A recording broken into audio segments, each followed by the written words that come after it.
जय जिनेंद्र दर्शकों, मैं दीपिका और हार्दिक स्वागत करती हूं आपका आगमवाणी यूट्यूब चैनल पर।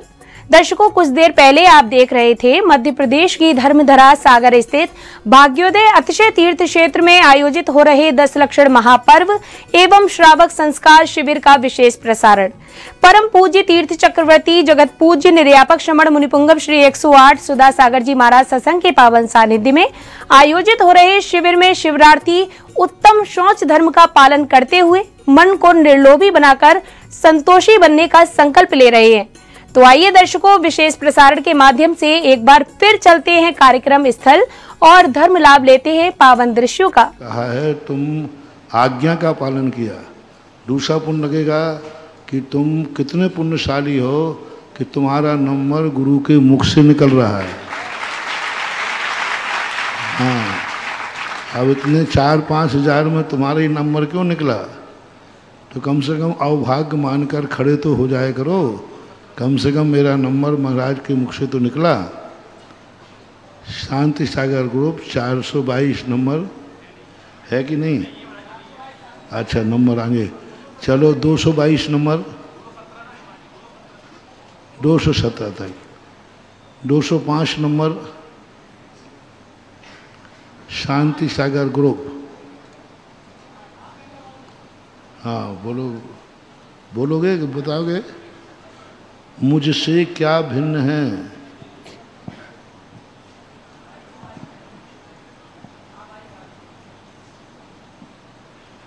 पर द्रव्य मुझसे भिन्न है।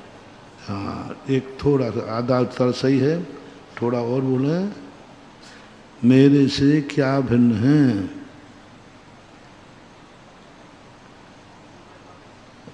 वीर सागर ग्रुप 402 नंबर है,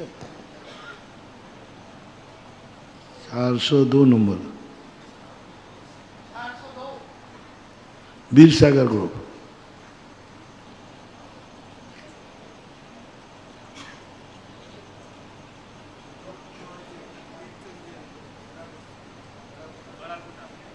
गड़ाकोटा का है वीर सागर, विनोद कुमार जैन गड़ाकोटा।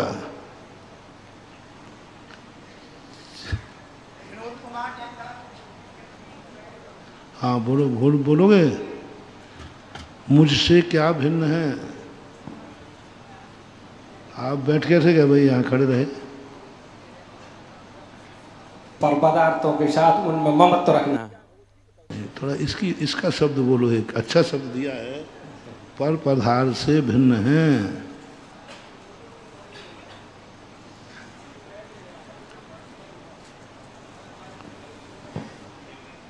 बहुत अच्छा सहयोग दिया है। कौन बताएगा? बालक।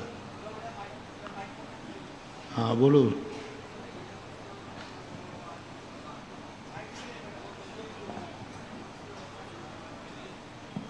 संयोग से उत्पन्न होने वाले पदार्थ। हाँ, बहुत अच्छा। संयोग से होने वाले पदार्थ।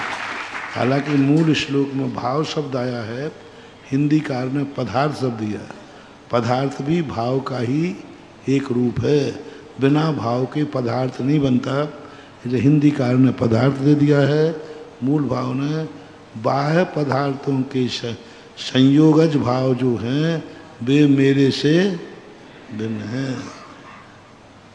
ऐसा पूछा जा सकता है, आत्मा से क्या भिन्न है? तो आप लेकर पर पदार्थों के जो संयोगी भाव हैं वे मेरे से सर्वथा भिन्न हैं।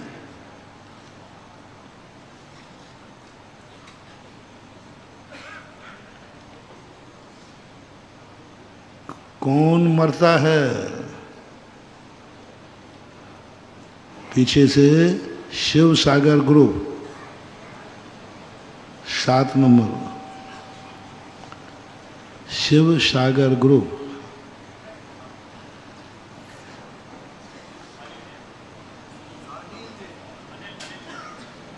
अनिल कहाँ के? अनिल जैन अशोक नगर 7 नंबर। एक बार में नंबर याद नहीं रहते क्या तुम्हें? इतने बड़े हो गए आप। 7 नंबर अनिल जैन, अशोकनगर। खड़े हैं कोई? पीछे खड़े हैं, हाथ उठा दो। हाँ दो दो, वो पीछे खड़े। कौन मरता है? शरीर मरता है महाराज जी। नहीं, यहाँ क्या दिया है? पुद्गल शरीर मरता है। हाँ, पुद्गल और पुद्गल मरता है।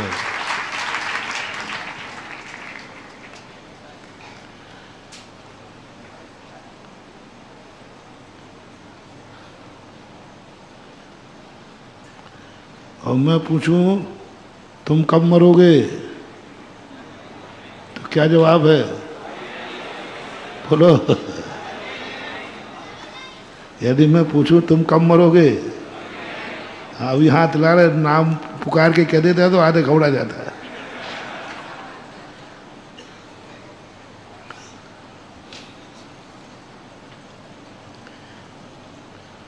पुद्गलों के प्रति मोह क्यों छोड़ देना चाहिए? ज्ञान सागर ग्रुप 13 नंबर। ज्ञान सागर ग्रुप, हाँ वो खड़े हुए, बोले पुद्गलों से मोह क्यों नहीं करना चाहिए? पुद्गलों की इच्छा क्यों नहीं करना चाहिए?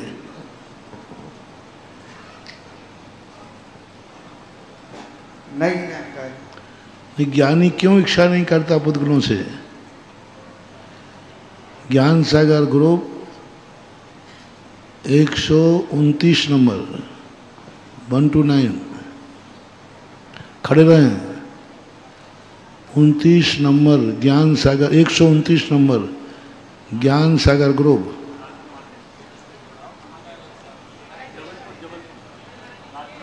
राजकुमार जबलपुर। हाँ हाँ, माइक दें, 1-2 माइक लगो, एक आगे एक पीछे।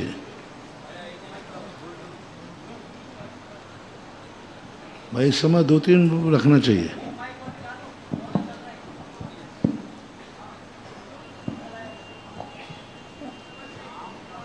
नमस्ते महाराज जी। क्योंकि ये जूठन के समान होते, जिस प्रकार जूठन को आने के अपन बार बार नहीं कर सकते, तो जूठा क्या कहलाता है? जिसे दोबारा ना खाए। नहीं, ऐसे बोलो ना, बार बार ग्रहण करके छोड़े हैं, अर्थात जूठे होने से ज्ञानी व्यक्ति उन पुद्गलों से इच्छा नहीं करता है। पूरी गाथा का कितना अर्थ, सरल अर्थ है।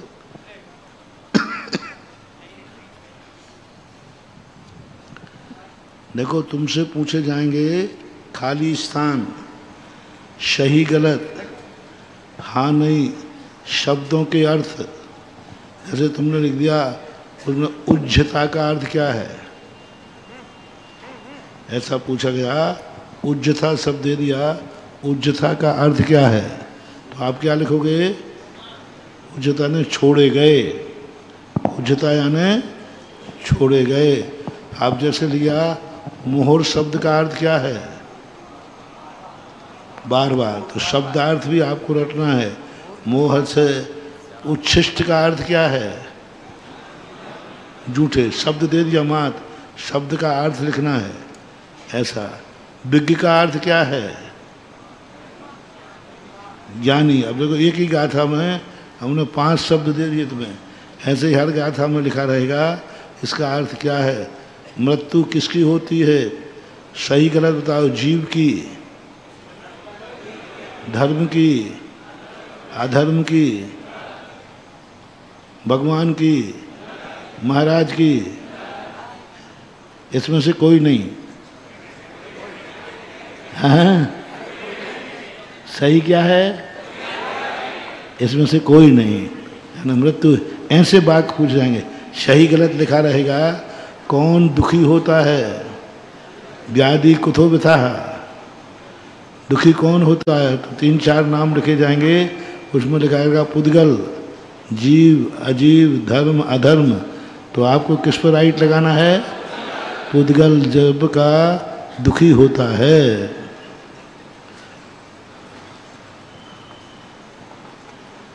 बालक कौन बालक होता है, तो कुछ लिखा रहेगा कौन बालक होता है, बेटा बालक होता है, हाँ बिटिया बालिका होती है।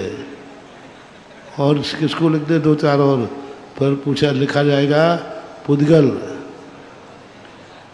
जीव, तो क्या लिखोगे पुद्गल बालक होता है। ऐसे आप रोज वाक्य पूछे जाएंगे परीक्षा में।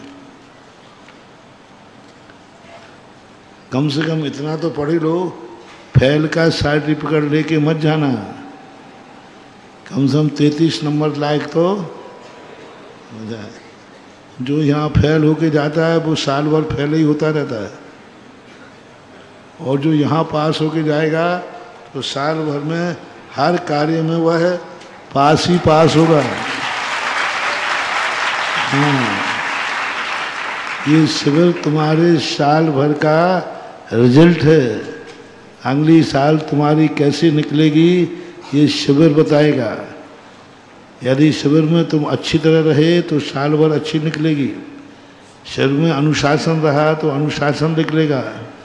शिविर में यदि तुमने अच्छी पढ़ाई की है तो तुम्हारा मन भी पढ़ाई में लगेगा, और शिविर में पास हुए हो तो वहाँ साल भर तुम हर कार्य में पास होगे। इसलिए इस शिविर की हर क्रिया को तुम शगुन मानो, यानी तुम्हारे लिए साल भर का ये शगुन है। गलत गया तो अवशगुन है, सही गया तो शगुन है।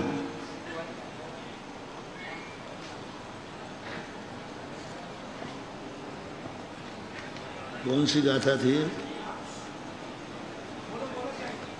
गुरु की बात गाथा चली थी कल, कि गुरु का अर्थ ये मत लेना कि गुरु यानी गुरु को नकार नहीं रहे हैं। यहाँ पर लोग क्या है 32वें नंबर की गाथा को सबसे ज़्यादा कंजाइश लोग पढ़ते हैं और वे स्ववचन बाधित हो जाते हैं। एक बार जयपुर के अंदर महाराज जी श्लोक आएंगे क्या? श्लोक और उसके अर्थ। 5 श्लोक लिखे रहेंगे, उनका हिंदी अर्थ लिखो, और 5 की हिंदी लिखी रहेगी, उनके इस श्लोक लिखो। एक अक्षर लिखा रहेगा इस श्लोक का, पहला अक्षर आखिरी अक्षर, इस श्लोक को पूरा लिखो। 5 श्लोक को आप लिखे रहेंगे, उनका हिंदी अर्थ आपको करना है। कुछ लोग ऐसे आएंगे जैसे मान लो पहले कर्म लिख दिया, कर्म कर्म डैश डैश वांछति, वांछति है ना। हाँ, अब इस श्लोक को पूरा करो। पहला शब्द आएगा, आखिरी शब्द आएगा, पूरा करना पड़ेगा। 5 श्लोक लिखे रहेंगे, हिंदी का अर्थ लिखिए इस प्रकार से। तो यहाँ पर वो लोग क्या करते हैं कि इन गाथाओं को पढ़ते हैं। देखो यहाँ गुरु की, जब मेरे से कहा, बोले महाराज आपने इष्टोपदेश पढ़ा? मैंने पढ़ा तो है, तो उसमें लिखा है कि आत्मा ही गुरु है, और आपने कहा कि हमारे गुरु आचार्य विद्यासागर महाराज हैं। उन्होंने पूछा महाराज जी आपके गुरु कौन हैं? तो मैंने कही मेरे गुरु वो हैं जिनको सारा जगत जानता है, और पहली बार मुझे लिखता है कहीं तुम भूत तो नहीं हो, जिंदा हो कि मरे हुए। मैंने कि मरने वाला भली नहीं जाने, लेकिन जिंदा व्यक्ति तो जानता है कि मेरे गुरु कौन है। नहीं महाराज जानता तो मैं हूँ, मैं तो आपसे पूछ रहा हूँ, आपके मुख से सुनना चाहता हूँ। तो मैंने कहा पूज्यवर गुरुदेव विद्यासागर महाराज हैं। बोले महाराज इसलिए मैं पूछ रहा था, आपने इष्टोपदेश नहीं पढ़ा, उसमें लिखा है कि आत्मा ही गुरु है, ज्ञानी व्यक्ति की आत्मा ही गुरु है। इसलिए हम लोग किसी को गुरु नहीं मानते। मैंने कहा एक बार और बोलो। बोलो महाराज इसलिए हमको गुरु नहीं मानते हैं। और वो जो किताब लिए थे उसी के मैंने कहा ये किताब मुझे दोगे? बोले दो। तो तो मैंने कहा देखो इसमें तुमने क्या लिखा है, सदगुरु परम गुरु कांजी स्वामी, ये कौन है, ये गुरु का 100 क्यों गुरु लिखा, ये तुम्हारी आत्मा है क्या, ये तुम्हारी आत्मा है क्या, ये तुम्हारा बाप है कि कौन है तुम्हारा, इसको क्यों गुरु कह रहे हो। जब गुरु ही आत्मा होती है तो फिर कांजी को गुरु क्यों मानते हो। कम से कम हम तो गलती भी कर रहे हैं तो कम से कम आगम में जैसा गुरु कहा है वैसे ही गुरु मान रहे हैं।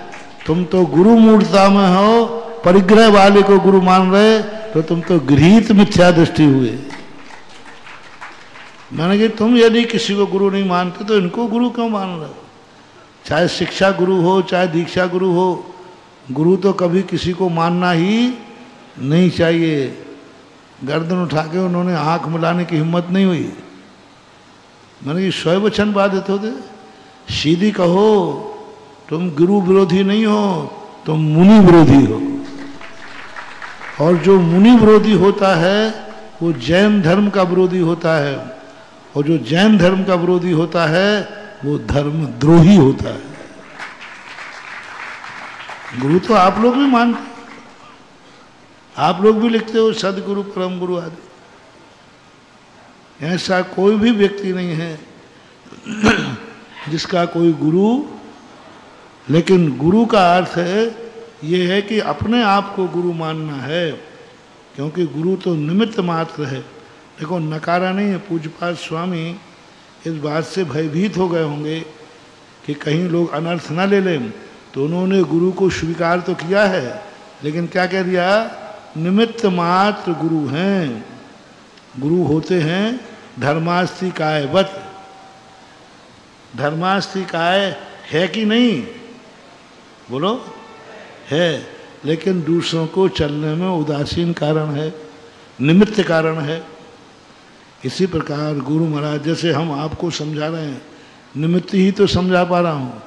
अब तुम नहीं मानो तो मैं क्या करूँगा, कुछ नहीं कर सकते। मानो तो भगवान है, नहीं तो पथरा है। मानो तो नहीं तो पथरा है। मानो तो गुरु है, नहीं तो एक मनुष्य हूँ, बस और क्या है। मानने वाले के लिए ही ये सारी चीजें हैं। बात हम समझा सकते हैं, कह सकते हैं, डांट सकते हैं, उसके बावजूद भी बेशरम हो तो क्या करें, कुछ नहीं कर सकते। ऋषभ देव ने अपने मारीच को एक बार समझा दिया, नहीं समझा, उन्होंने मौन धारण कर लिया। उन्होंने कहा मैं ज़्यादा नहीं समझा सकता, उपदेश दे दिया, समझना है तो समझो। देखो आदिनाथ भगवान भी मारीच को अपना भक्त नहीं बना पाए, वो भगवान नहीं बन पाए।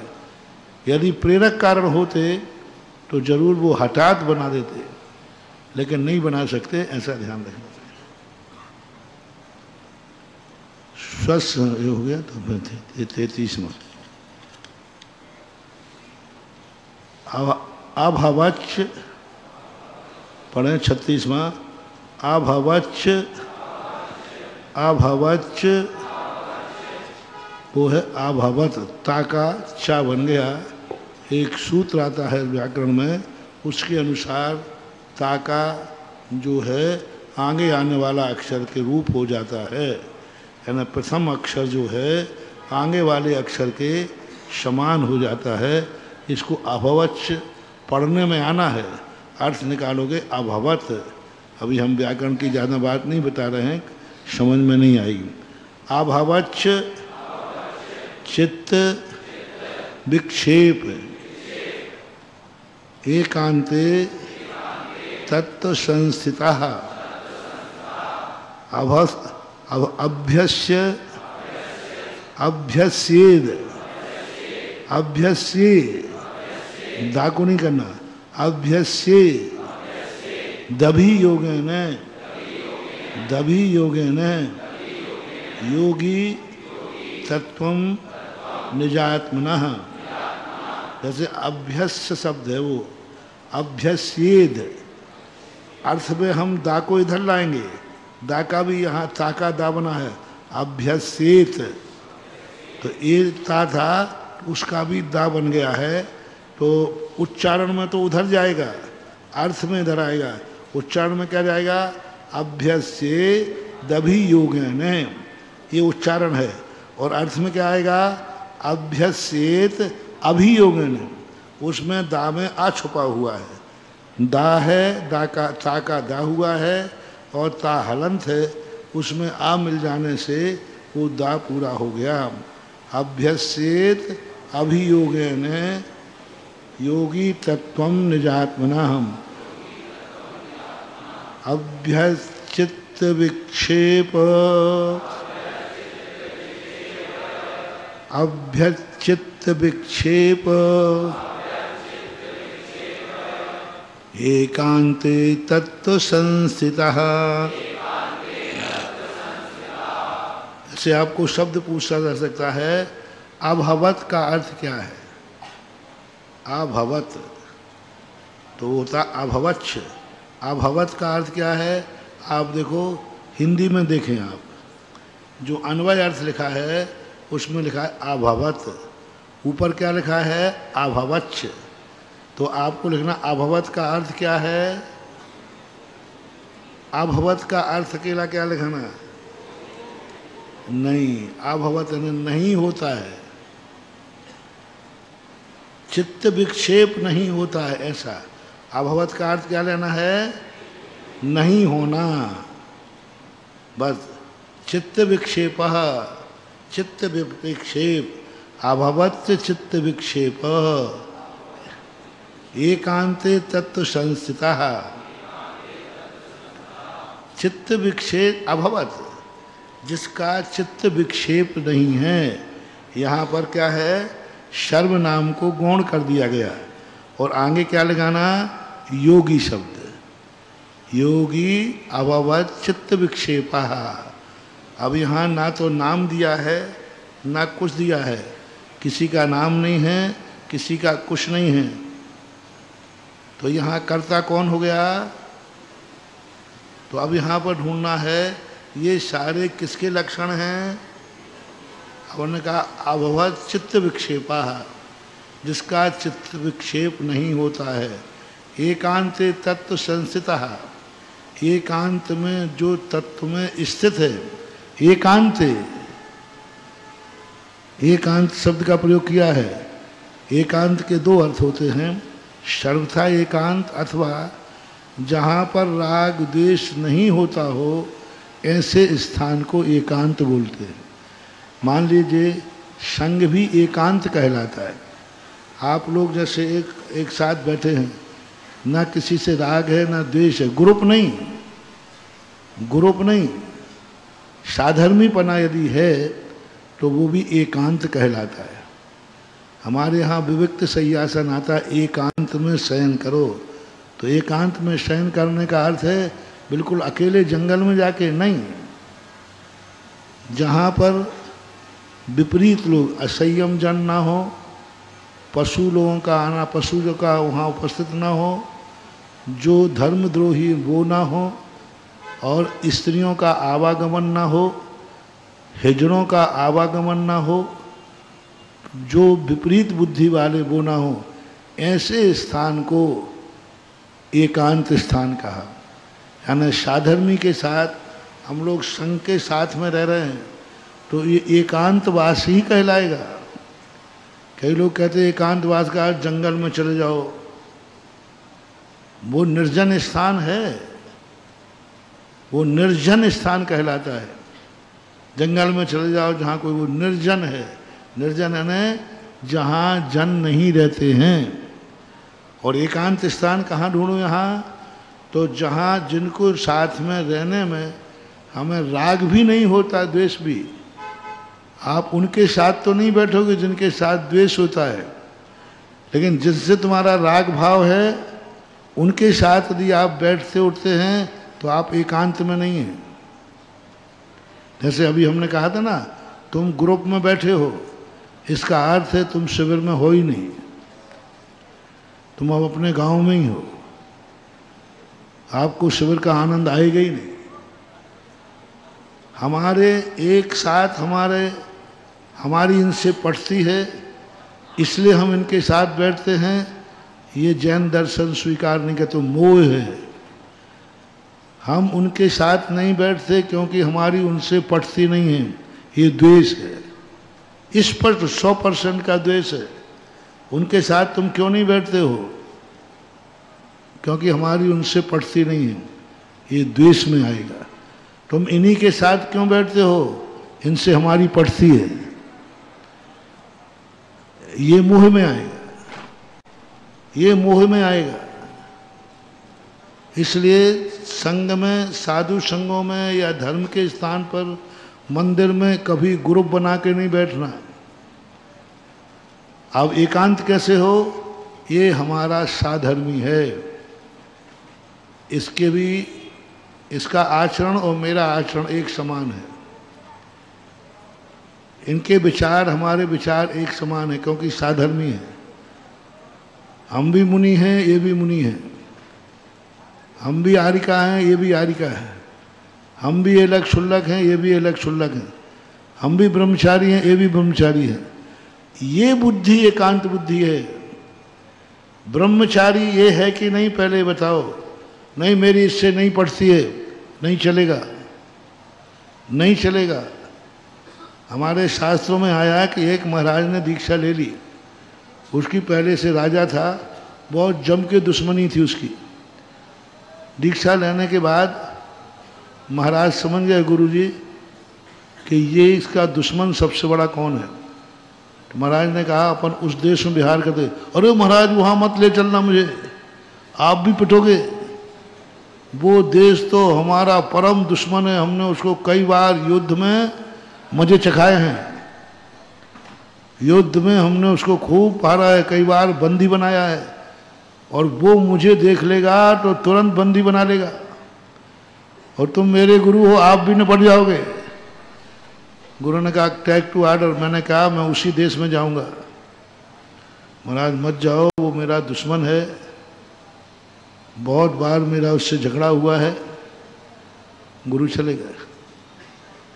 आहार को उठने की बारी आई तो गुरु ने कहा, गुरु कभी कहते नहीं कहाँ चौके में जाना, लेकिन कभी कहे इधर आओ तुम, आज तुम्हें फलाने राजमहल में ही आहार को जाना है, यही तुम्हारा नियम है। महाराज जी मार डालेगा, घर में ले जा करके वो ऐसी ठुकाई करेगा क्योंकि हमने उसकी कई बार ठुकाई की है। मारेगा महाराज, बहुत खतरनाक आदमी है, बहुत बहुत कठोर राजा है वो, और हमने उसको, वो मुझे छोड़ेगा। महाराज वहाँ हम ऐसा करते महाराज, हम उपवास कर ले रहे, उपवास जितने दिन आप यहाँ रहोगे हम उपवास। महाराज ने कहा उपवास नहीं करोगे, आदेश, टेक टू ऑर्डर। महाराज ने कहा ठीक है, अब आप भेज रहे हो तो ऐसा करो, भेजने के साथ समाधि और दे दो, क्योंकि हम लौट के तो आना ही नहीं है, वो तो मार डालेगा। बोले ठीक है जाओ, तुम आहार करना है, समाधि कुछ नहीं लेना। बोले महाराज वो कराएगा ही नहीं आहार, पहले तो ठुकाई करेगा। गुरु महाराज तो सब जानते थे, उन्होंने कहा नहीं वहीं आहार को जाना है तुझे। चला गया, बस आज अंतिम दिन है, चला जा रहा है। और आज क्या है भैया, अंतिम दिन है, आज तो मरना तो, और उसके प्राण निकल रहे। जैसे ही महल की तरफ बढ़ता गया, बढ़ता गया, बढ़ता गया, राजा खड़ा है, झुक रहा है, हे महाराज, हे भगवान, नमोस्तु नमोस्तु नमोस्तु। अबे मुराज आंखें फाड़ के देख रहा है, वही तो है कि नहीं है, तो वही तो लगता है इसने मुझे अभी पहचाना नहीं है। अभी इसने जैसे ही पहचानेगा तैसे ये धुलाई करेगा। जैसे वो जाके खड़े हो गए, राजा कांप रहा है, पड़गा रहा है। ये सोचा थोड़ा ऊपर को देख, मैं तेरा दुश्मन हूं। उसने महाराज प्रवेश कीजिए, और जैसे ही चौकी पे बैठा के कहता है भगवान धन्य है आप, आपने राजपाट छोड़ करके महाराज बन गए, हमारा जीवन धन्य हो गया। ये तो कहने लगे महाराज इसने तो पहचान भी लिया, पहचान लिया फिर भी क्या कर रहा है। ओहो धन्य है आप, धन्य है आपकी महिमा। मैं पापी इसी राजपाट में डूबा हूँ, मैं यहीं पड़ा हूँ। आप धन्य है कि सब राजपाट छोड़ करके और महाव्रत धारण कर लिए और पैरों को धोकर गंधोदक लगा रहा है। धन्य। ये सोचो ये इतना नम्रीभूत। और बड़े ठाठ से आहार दिए, लौट के गुरु के पास बोले, बोले तू तो जिंदा लौट आया। बोलो महाराज देख लिया आपका चमत्कार।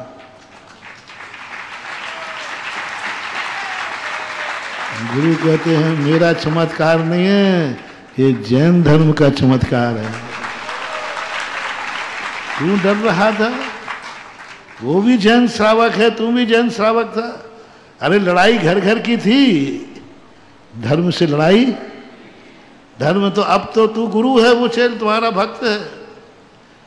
इसलिए कोई किसी का ये मेरे से पड़ती है। जाति कौन है तुम्हारी? ये शिवरार्थी है, मैं शिवरार्थी हूं, बस भाई भाई। अभी नारा क्या लगना है, ये मेरे गांव का है, मेरे नहीं। तुम्हारा भाई कौन है? मैं भी शिवरार्थी, ये भी शिवरार्थी। इसके गुरु भी वही, मेरे गुरु भी वही। उन्हीं महाराज से ये पढ़ रहा है, उन्हीं महाराज से मैं पढ़ रहा हूँ। उन्हीं महाराज को नमोस्तु ये कर रहा है, उन्हीं को मैं कर रहा हूँ। उन्हीं की शरण में ये आया है, उन्हीं की शरण में मैं हूँ। हम भाई भाई हैं। इस समय प्रत्येक शिवरार्थी के 4-4, 5-5 हजार भाई हैं। ये बुद्धि लाओ, ये अंदर प्रणाओ। कोई पूछे इस समय तुम्हारे भाई कितने हैं, कहना है तो तुम्हारे माँ बाप कितने हैं? तो एक भाई के 5000, एक बाप के 5000। वो कहें इतने तो गंधारी धृतराज के भी नहीं थे। एक चमत्कार होना चाहिए। हमारे भाई हजारों में हैं और हम सबका बाप एक है, इनकी शरण में। कम से कम 10 दिन के लिए ये बुद्धि ला दो। ज्यादा नहीं कह रहा हूं, 4 दिन तो निकल गए, बस महानुभाव 6 दिन के लिए तुम ये बुद्धि ला दो। हम 4-5 हजार जो भी हैं, हम 5000 लोग भाई हैं। बस ये साधना तुम 6 दिन करके दिखा दो। जाओ, मेरा ऐसा वरदान तुम्हें मिलेगा, मेरी सारी वसीयत मैं तुम्हारे नाम कर दूंगा। जो व्यक्ति इन 6 दिनों में 5000 को अपना भाई मान लेगा, जाओ जिंदगी भर के लिए मेरा आशीर्वाद की छाया उसके सिर पर रहेगी। जहां भी तुम हो, अकेले में, निर्जन में, सदा मेरा आशीर्वाद, मेरी दुआ तुम्हारे साथ रहेगी।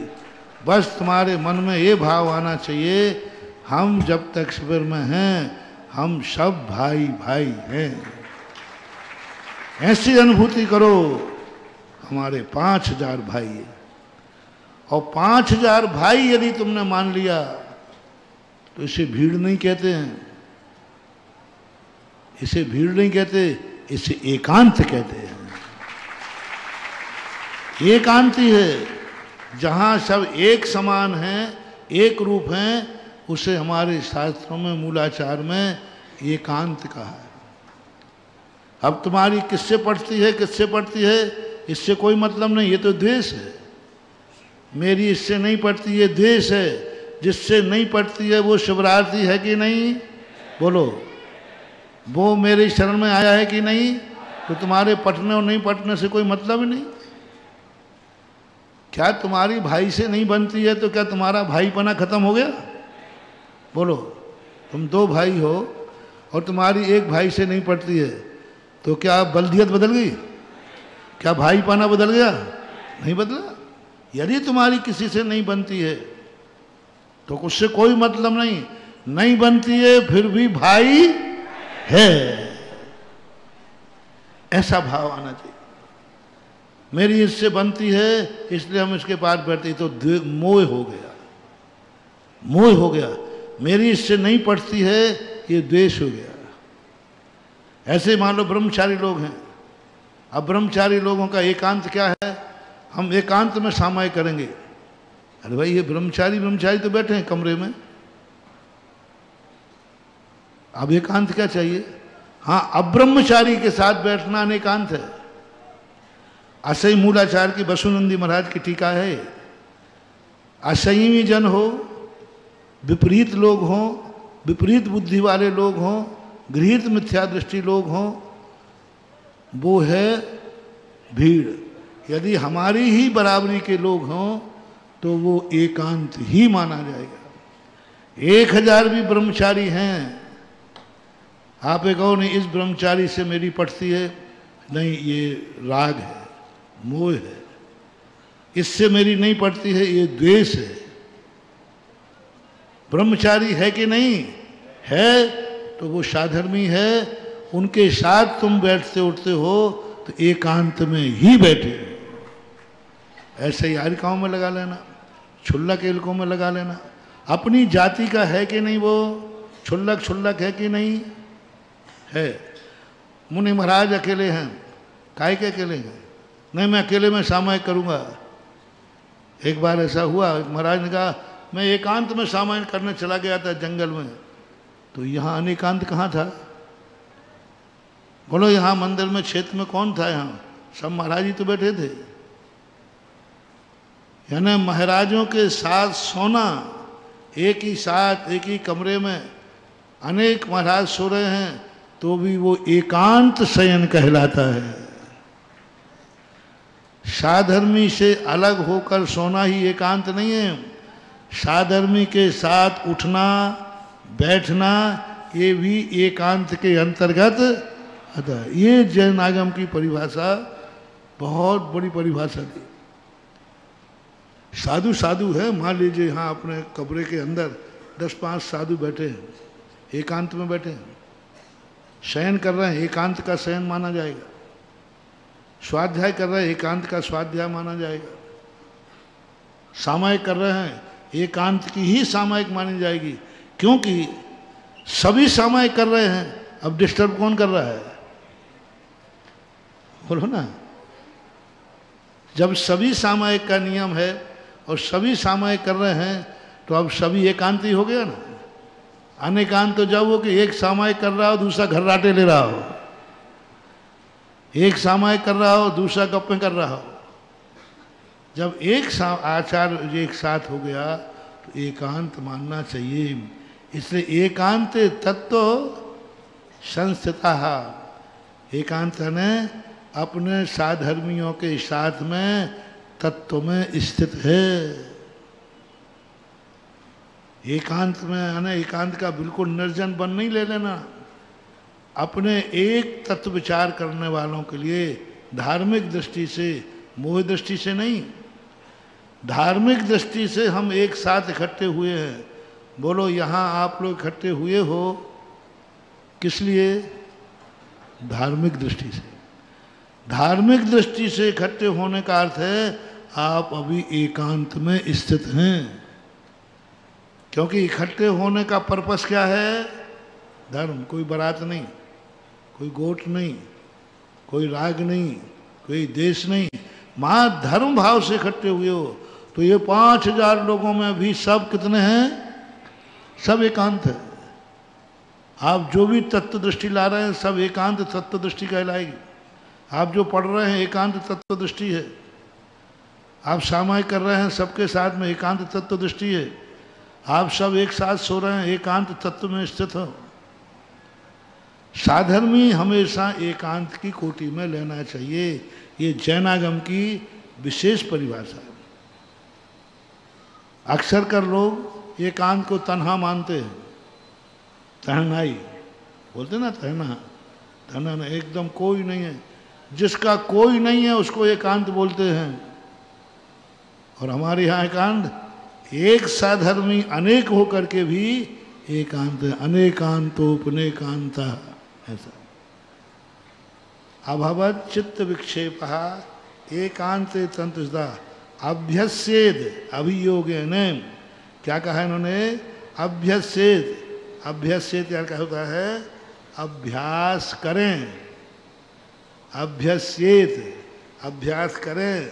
अभियोगेन, अभियोग का अर्थ क्या हो गया? अभियोग, मिशन, जुनून, लक्ष्य। कहते हैं भैया ये उनका अभियोग है।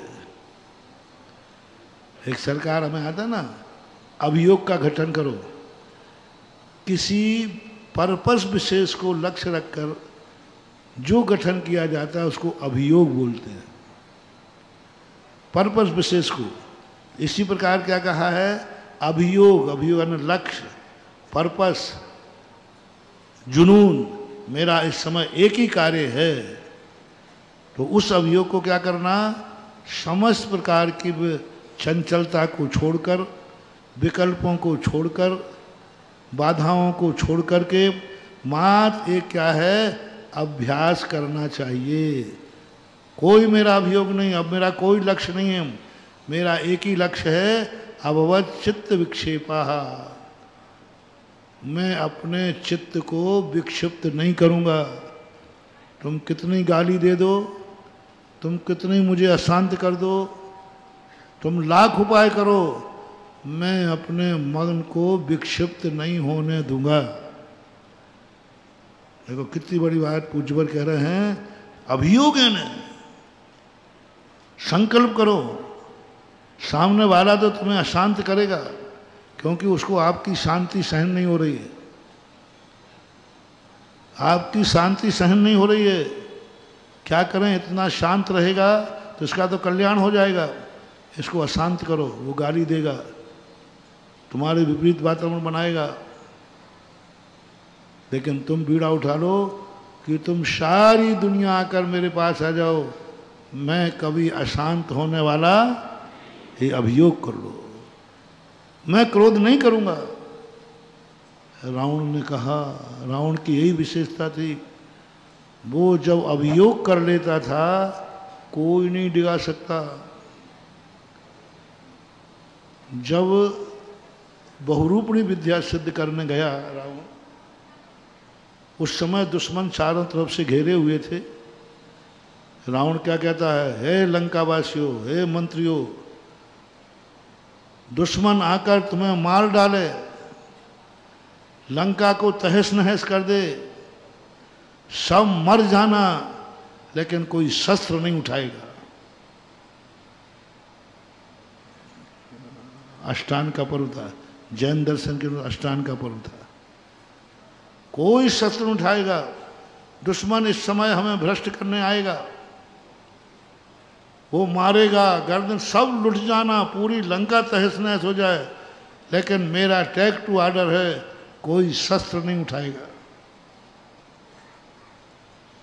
और रावण ने नियम ले लिया, तुम कितना भी प्रयास करना, मेरी आसन नहीं डिगेगी।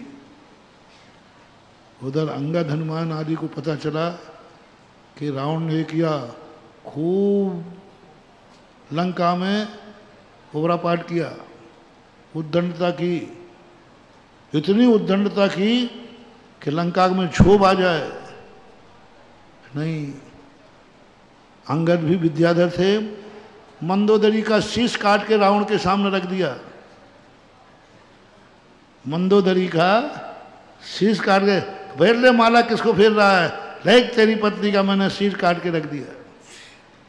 लंका वासियों के शीश कट के दिखा दिए, रावण की माला छीन ली, रावण के हाथ पैर ऐसे कर दिए कि रावण को थोड़ा भी गुस्सा आ जाए तो इसकी क्या हो जाए?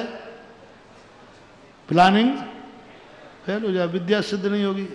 लेकिन रावण तो रावण था, उसकी विद्या कोई विक्षिप्त नहीं कर पाया, कोई विक्षिप्त नहीं कर पाया। इधर रामचंद्र जी, हनुमान जी कहते हैं, इतना ही एकाग्रता यदि ये आत्म कल्याण के लिए कर लेता तो अभी तक केवल ज्ञान प्राप्त हो जाता। इतना दुख दिया, इतना दुख दिया, फिर भी रावण का मन विक्षिप्त नहीं कर पाया। और रावण बड़ा क्रोधी था, अपमान तो सहन कर ही नहीं सकता था, लेकिन उसने ठान लिया अभियोग, मेरा अभियोग है विद्या सिद्ध करना।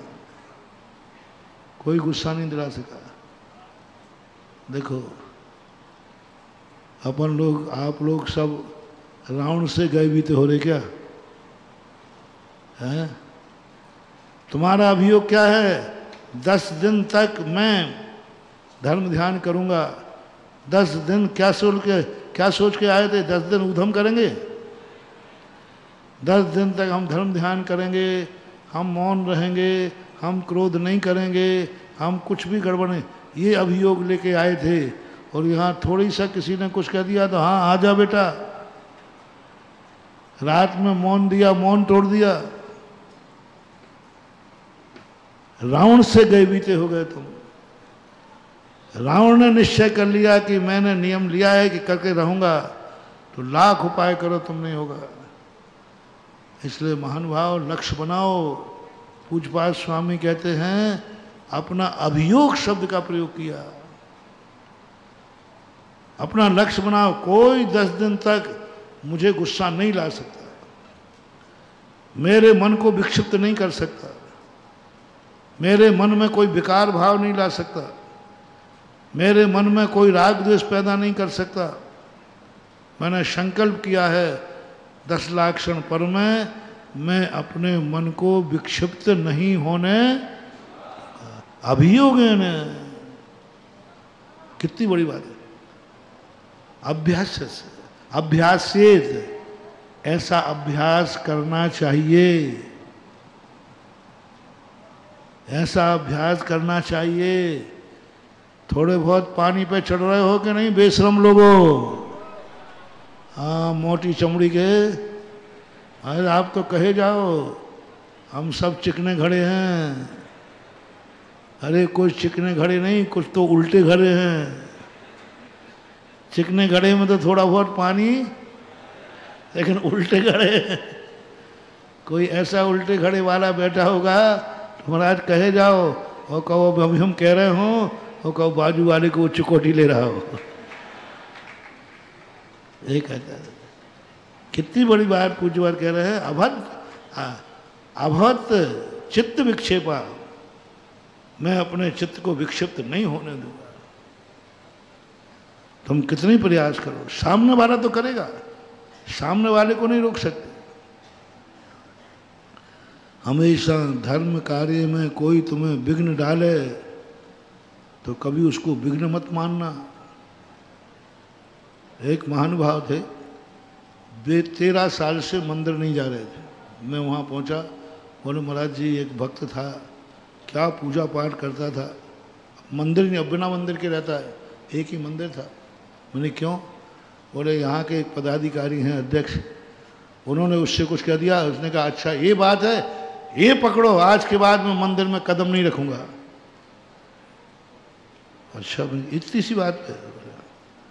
मैंने उसको बुलाया तो वो मेरे, महाराज जी मंदिर में तो कदम नहीं रखूँगा, आप कहने मंदिर से बाहर आओ। हाँ, बड़ी कसाई होती लोगों। राजस्थान में एक मंदिरों में 2 बंटवारे थे, तो एक पहाड़ पर मंदिर था, दूसरा ग्रुप था। तो वो मेरे साथ शौच को जा रहा था, तो एक नदी का नाला पड़ता था, वो आमा ही मान लो, आमा क्षेत्र है ना। तो वहाँ 2 ग्रुप थे। तो एक ग्रुप वाला मेरे साथ शौच को जा रहे थे, दादाजी थे। वे बस एक नदी का एक पुलिया आई, महाराज जी आप अपना कमंडल लीजिए। मैंने क्यों? बस हमारी सीमा खत्म, ये हमारे दूसरे ग्रुप की सीमा चालू हो गई। मैंने कहा भैया मैं अकेला कैसे जाऊंगा ऊपर? बोले महाराज आप जाओ या नहीं जाओ, मैं तो यहाँ से आगे कदम नहीं रखूंगा, क्योंकि ये दूसरे ग्रुप का मामला है। और जैनी था दूसरा ग्रुप। उस पठान ने मुझे कमांडर पकड़ा लिया, लेकिन उस आगे नहीं बढ़ा। और मैंने खुद कहा भैया थोड़ा ऊपर तक बता दे रास्ता। बोले बस ये सीमा से आगे तो नहीं जाऊंगा। ऐसी स्थिति उसकी बन गई। मैंने कहा भाई क्या बात? महाराज आप बाहर आओ तो मैं आपसे बात कर लूँगा। अब मैं कैसे जाऊँ? फिर मैंने कहा ठीक है। फिर मैंने कहा भैया कल मैं सुबह शौच को जाऊंगा बाहर, वहाँ, हाँ बोले वहाँ मिल जाऊंगा। तो शौच के स्थान पर मिलने की सेटिंग की हमने।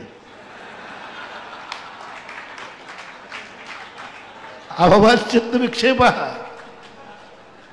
मैंने कोई बात नहीं बेटा। और मैंने पूरी पता कर लिया। बोले महाराज जी देखो उसने ऐसा कह दिया, तेरे बाप का मंदिर है क्या? और महाराज वो बाप पे चला गया, मैं इतना बेशरम थोड़ी हूँ। मैंने सुन बैठ जा बैठ जा। मालूम है उसने क्यों कहा? तेरी उससे लड़ाई है कि नहीं? महाराज पक्की लड़ाई है। हमारे पिताजी की उसके पिताजी की भी लड़ाई थी। तो वो मंदिर आता, महाराज वो मंदिर तक नहीं आता, कभी कभी मंदिर नहीं आता वो। और तुम क्या करते थे? बोले मैं प्रतिदिन अभिषेक पूजन करता था। मैंने कि बस उसने सोचा है कि ये प्रतिदिन अभिषेक पूजन करता है और मैं करता नहीं, तो इसका तो कल्याण हो जाएगा, इसका तो बेड़ा पार हो, तो प्रतिदिन पुण्य कमाता है अभिषेक पूजन करके। तो उसने सोचा इसकी दुर्गति कैसे कराऊं, जब ये मंदिर छोड़ेगा तो इसकी दुर्गति हो जाएगी, बिना मंदिर का खाएगा तो दुर्गति हो जाएगी। और वैसे तो तू तोड़ने वाला था नहीं। तो उसको पता चला कि ये पानीदार बहुत है, इसलिए उसने इस भाव से तेरा मंदिर छुड़ाया जिससे तू बिना मंदिर का खाने लग जाए और तेरी दुर्गति हो जाए। ये उसने बैर भाव से किया है। मैंने पता कर लिया था पहले। मैंने भाई क्यों उसको भगाया? बोले महाराज जी बहुत धर्म करता था और मुझे जलन होती थी इसके धर्म से। मैंने उसको बता दिया सारी बातें। क्या बोल रहे महाराज? ये बात है? हाँ यही बात, ये बात है महाराज, ये बात है उसकी, ये षड्यंत्र था। मैंने कही 13 साल हो गए, 13 साल। ओ ये बात है उसकी। महाराज आप मेरे भगवान हो, आपने दुश्मन की अंदर की बात बता दी। देखता हूं अब उसको। महाराज अब चलो मैं करता हूं, अब देखता हूं उसका बाप भी आ जाए तो मैं मंदिर से हटा के दिखाए। और बस सोच करके ले आया मैं साथ में, धोती दुपट्टा पहन के। पहले तो उसकी 2-2.5 लाख की बढ़िया शांति धारा की बोली करवाई। मैंने कि बेटा आज शांति धारा करना है पक्का है, उसके सीने पे सांप लौटना चाहिए। पहले उसने शांति धारा की बोली ली और बोलता है अब कोई माई का लाल हो मेरा मंदिर छुड़ा के दिखावे। और वो कहता है तेरे बाप का मंदिर है। बोले मेरे बाप का नहीं, मेरे बाप के बाप का है। अरे अब तो मजा आ रहा, मैं चुपचाप मजा ले रहा हूं। आज वो कोई उसका मंदिर नहीं छुड़ा सकता। बोलो किसकी प्लानिंग थी ये? तुम क्या समझते हो? दुश्मन की बातों पे आके धर्म छोड़ देते हो। दुश्मन ने तुम्हें छेड़ दिया कि तुम मौन बैठे थे, वो चाहते थे कि तुम मौन से भ्रष्ट हो जा, तेरी दुर्गति हो जाए। कभी भी महानुभाव धर्म कार्य में कोई कितना भी विघ्न डाले, कभी पानी पे नहीं चढ़ना, बेश्रम बन जाना, चाहे मार डालो, लेकिन मैं धर्म तो नहीं छोड़ूंगा।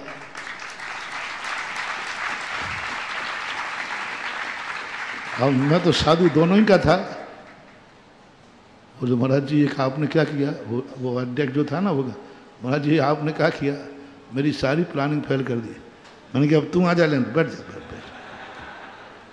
मैंने कहा तू अब अंतराय कर्म बन रहा है, वो तो अब धर्म छोड़ने वाला नहीं है, मेरा आशीर्वाद मिल गया है। और तू उसको अंतराय डालने में पाप बंद करेगा, डाल तो पाएगा नहीं, और पाप बंद तुझे होगा। तू भली मंदिर आ नहीं पाता तो कोई बात नहीं, लेकिन नियम ले ले, आज के बाद मैं किसी को मंदिर से नहीं रोकूंगा। उसको समझाया। उसने कहा महाराज जी चाहे मेरा दुश्मन भी क्यों ना हो, हम मंदिर से नहीं रोकेंगे। मैंने कहा 13 साल से रोका है तो 13 साल से तूने अंतराय डाला है, बोले महाराज प्राश्चित दे दो। मैंने कहा यही प्राश्चित है तुझे, तुम दोनों मिलकर के जिंदगी भर एक वेदी पर पूजा करोगे।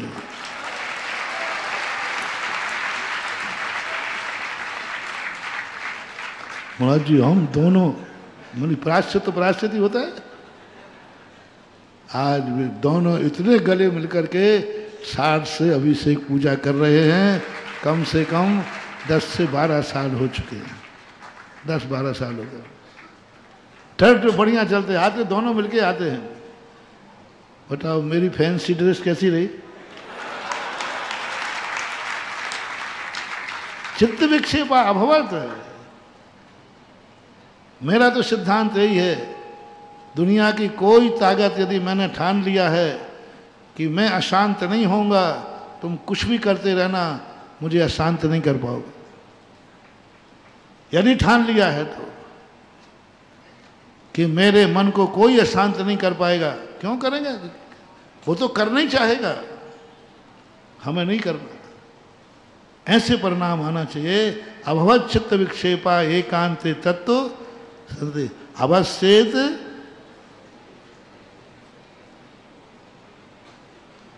अभियोगेन योगी तत्वम निजात्मना। ऐसे योगी निज आत्म तत्व को प्राप्त करते हैं। कैसे योगी? कैसे योगी? अभवत चित्त विक्षेपः, जिनका चित्त कभी विक्षिप्त, एकांत तत्व संस्थितः, एकांत में हमेशा तत्व में स्थित रहते हैं। अभ्यस्त अभियोगेन, अपने अभियोग में अपने लक्ष्य का निरंतर अभ्यास करते हैं। योगी तत्व निजात्मना, ऐसे योगी निजात्म तत्व को प्राप्त कर लेते हैं।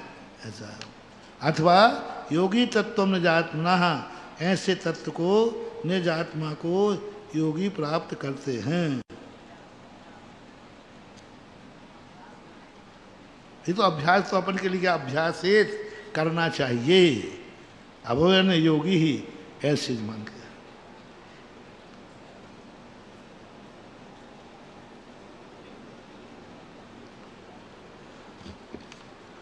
और एक बात और इसमें कही, ये तो हमने तुम्हारी भाषा में समझाई।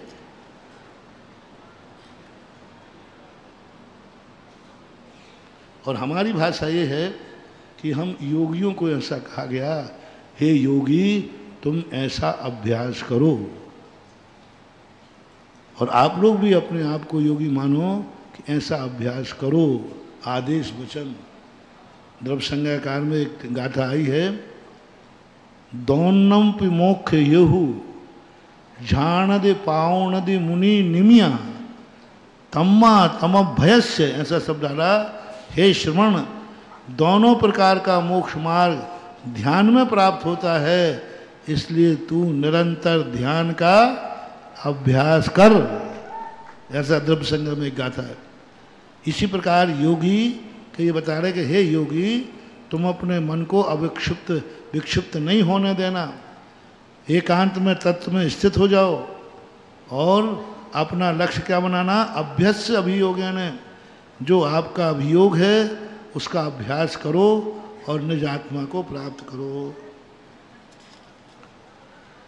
यथा यथा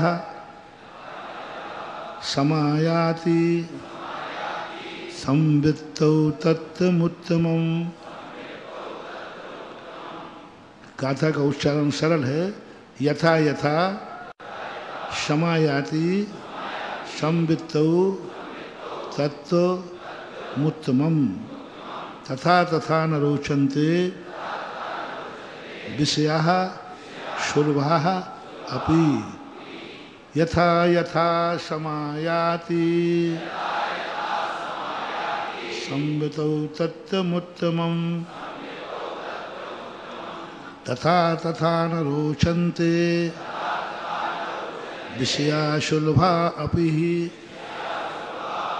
इतनी अच्छी बात कह रहे हैं, जैसे जैसे क्या होता है, प्राप्त करता है। सम आयाति, आयाति यानी प्राप्त करता है।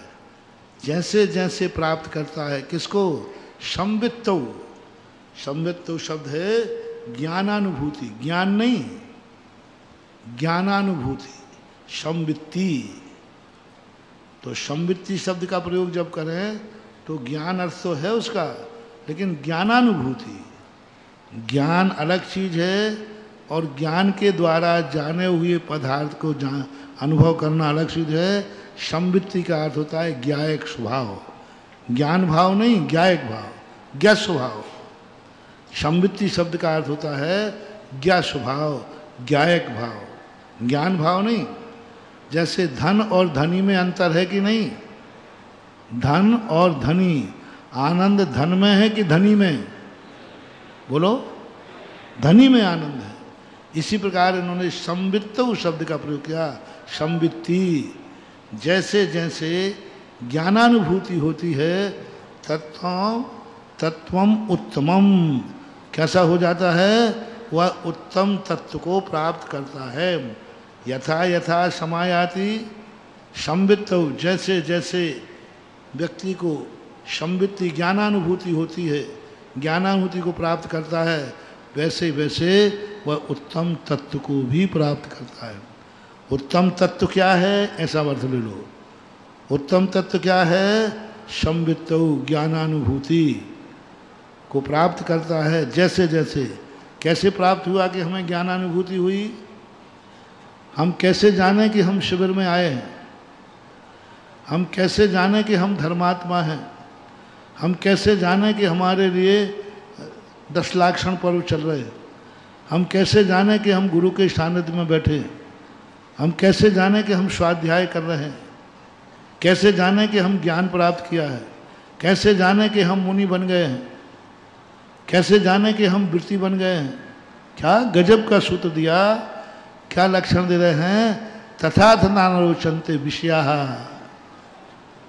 यदि आपको वस्तुतः धर्म की उपलब्धि हुई है तो उसको संसार के विषय कसाय रुचते नहीं है। और आपको तो रुच रहे हैं, झगड़े टंटे कर रहे हैं।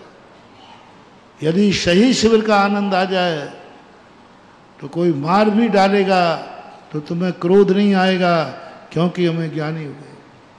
बनारसी दास ने इसी बात को लिखा, ज्ञान कला जिनके घट जागी, बेजग माही सहज बैरागी, ज्ञानी मगन विषय सुख भोगी, यह विपरीत संभवे नहीं। ज्ञान कला जिनके घट जागी, बेजग माही सहज बैरागी। एक बार ज्ञान व्यक्ति की आत्मा में धर्म प्रकट हो जाए, सच्चा धर्म प्रकट हो जाए, ज्ञानी मगन विषय सुख भोगी, ज्ञानी पंचेंद्रियों के विषय का भोगी बन जाए, यह असंभव नहीं, संभव ही नहीं हो सकता, संभव नहीं हो सकता। भक्तांबर में आया ना कि हे भगवान, जिसको आपका दर्शन, आपकी भक्ति में आनंद आ गया, वो कभी अन्यत्र क्यों जाएगा? क्यों अन्य जाएगा? जिसने इक्षु रस पी लिया है वो खारे समुद्र का पानी पीना चाहेगा क्या? नहीं पीना चाहेगा। भक्तांबर में आए।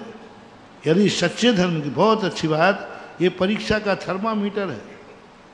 अहंकार करने हम धर्मात्मा बन गए, हम मुनि बन गए, हम त्यागी वृत्ति बन गए, हम शिवरार्थी बन गए, तो आचार्य कहते हैं थर्मामीटर लगाओ। तथा तथा नरोचन्ते विषया सुलभापि, विषय नहीं मिलने पर नहीं, सुलभापि, सामने विषय रखा हुआ है, मिलने पर भी सामने गाली आ रही है, गाली दे रहा है, सुलभापि, एक और दूं, सामने कह रहा फोकट में दूं और 2-4, सुलभापि, फिर भी द्वेष नहीं जाग रहा है। राग के निमित्त खड़े हैं सामने, परिवार वाले बुला रहे हैं, चलो घर चलो, परिवार वाले कह रहे हैं तो भी नहीं, वो तुम्हें आंख फाड़ के देख रहे, तुम्हारी आंख ही नहीं उठ रही है।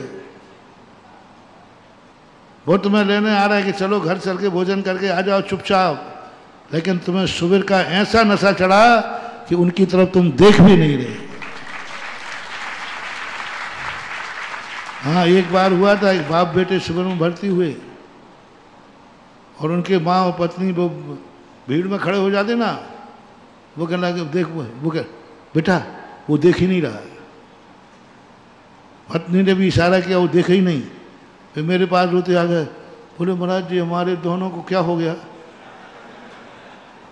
ये तो देख ही नहीं रहे, ये तो भूल ही गए। मैंने कि अभी उनको शिविर का नशा चढ़ा है, तुम चुपचाप रहो। ऐसा यथा यथा न रोचन्ते सुलभा अपि विषया सुलभा अपि। संसार के विषय कसाय मिलने पर भी सुलभ है, मिल रहे हैं तो भी उसमें रुचि नहीं दिखती है। ऐसी अनुभूति आपकी होना चाहिए।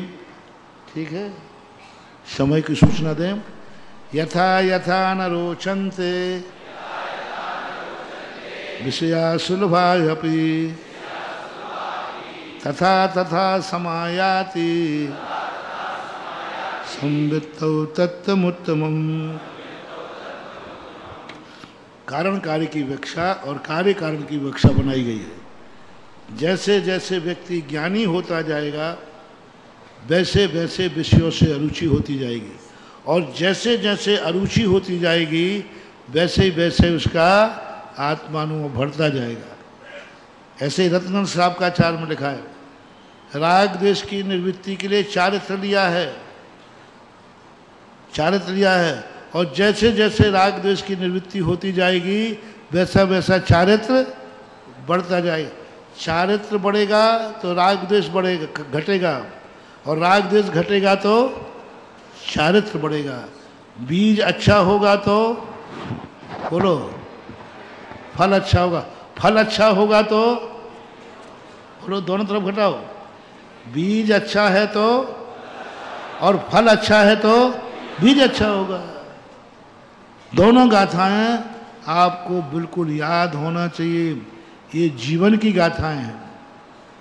जब जब तुम्हारे मन में आए कि मैं धर्मात्मा हूँ, तुरंत इसकी परीक्षा करना, क्या मैं ऐसा हूँ? क्या मेरे राग द्वेष कम हो रहे हैं? पंचेंद्रियों के विषयों के प्रति अरुचि हुई है? यहाँ से जाने के बाद देखना आपके संसार के विषय कसायों के प्रति क्या रुचि कम हुई है? क्या शिविर से जाने के बाद आपको दुश्मन से क्षमा मांगने का भाव आया है? यहाँ से जाते ही यदि जो सच्चा शिवरार्थी होगा वो सीधा घर जाने के पहले सीधा दुश्मन के घर जाएगा, भैया क्षमा करना। बोले तू तो कभी क्षमा मांगने को तैयार नहीं था। बोले अब मैं शिविर में होके आया हूँ। क्या ऐसा संभव है? यदि ऐसा हो गया तो समझ लेना चाहिए तुमने शिविर में उत्तम तत्व को पा लिया है। राग देश में कमी आना चाहिए, कुछ ना कुछ सुधार होना चाहिए। ऐसा ठीक है भाई।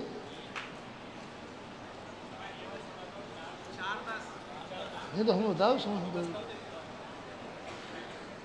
आपका समय हो तो मैं छोड़ू। चले ठीक है, आज 3 श्लोक हो गए।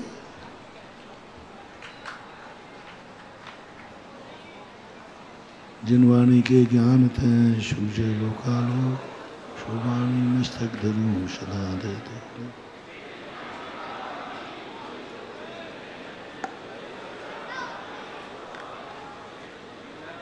के 10 उपवास हैं, उनको खोल के या पीछे बुला लें, हम पीछे वाले पंडाल 10 उपवास नहीं, उनकी रुकने की सेट है।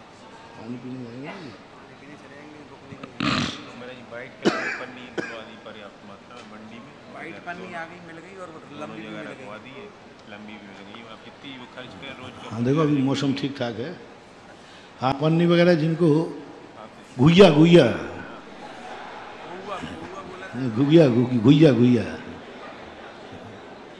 जिनको घुइया चाहिए हो सबको आगे, हजारों घुइया आगे, जितने चाहिए ले लो। अब सुने सब लोग। दर्शकों आप देख रहे हैं परम पूज्य तीर्थ चक्रवर्ती जगत पूज्य निर्यापक श्रमण मुनिपुंगव श्री 108 सुधा सागर जी महाराज सत्संग के पावन सानिध्य में आयोजित 10 लक्षण महापर्व एवं श्रावक संस्कार शिविर का विशेष प्रसारण। मध्य प्रदेश की धर्मधरा सागर स्थित भाग्योदय अतिशय तीर्थ क्षेत्र में आयोजित हो रहे इस कार्यक्रम में अभी समय है आपसे विदा लेने का। कुछ देर बाद पुनः उपस्थित होंगे शेष प्रसारण के साथ। तब तक के लिए आप देखते रहिए आगमवाणी यूट्यूब चैनल। जय जिनेंद्र।